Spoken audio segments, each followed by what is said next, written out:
Sa modern warfare ngayon, isa sa mga bansang may pinakamalaking missile arsenal sa Middle East ay ang Iran. Ayon sa defense analysts, may libo-libong ballistic missiles at drones ang bansa na kayang tumama sa targets hanggang 2,000 kilometers ang layo. At sa kasalukuyang tensyon sa Middle East, maraming sa mga sandatang ito ang ginagamit sa missile strikes, drone attacks at strategic retaliation laban sa mga kaaway.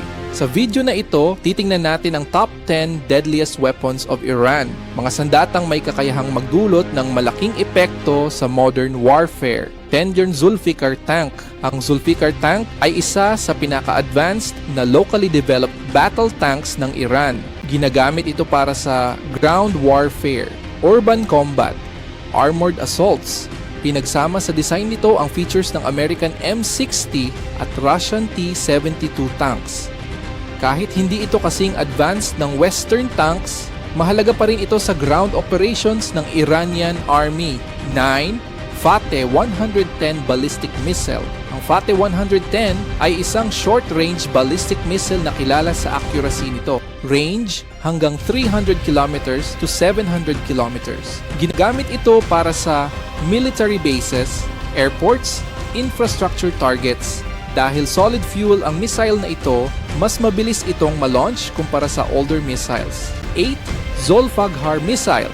Ang Zolfaghar missile ay upgraded version ng Fateh missile family. Capabilities: range around 700 kilometers. Precision strike capability. Ginamit ito ng Iran sa ilang military strikes sa Middle East upang tamaan ang mga strategic targets. 7. SOMAR cruise missile. Isa sa pinakadelikadong cruise missiles ng Iran ay ang SOMAR. Range hanggang 2,500 kilometers. Ang cruise missile ay lumilipad ng mababa sa radar detection, kaya mas mahirap itong ma-intercept ng air defense systems. Ito ay designed para tamaan ang oil facilities, command centers, military infrastructure. 6. Khorramshahr missile. Ang Khorramshahr ballistic missile ay isa sa pinakamalakas na missile ng Iran. Capabilities: range hanggang 2,000 kilometers, kaya magdala ng heavy warheads. Ito ay kayang tumama sa targets sa buong Middle East at kahit sa mas malalayong lugar. 5. Sejil missile. Ang Sejil missile ay isang solid fuel, medium-range ballistic missile. Advantages: mas mabilis ang launch preparation, mas mahirap ma-detect. Range around 2,000 kilometers. Isa ito sa pinaka-advanced na missile systems ng Iran. 4. Shahed 136 kamikaze drone. Ang Shahed 136 drone ay isa sa pinakakilalang sandata ng Iran ngayon. Ito ay isang loitering munition o mas kilala bilang kamikaze drone. Capabilities: range halos 1,600 kilometers. Explosive payload. Kapag na-launch, lilipad ito hanggang makita ang target at diretsong sasabog sa target. Sa modern warfare, libo-libong ganitong drone ang ginagamit sa drone swarm attacks. 3.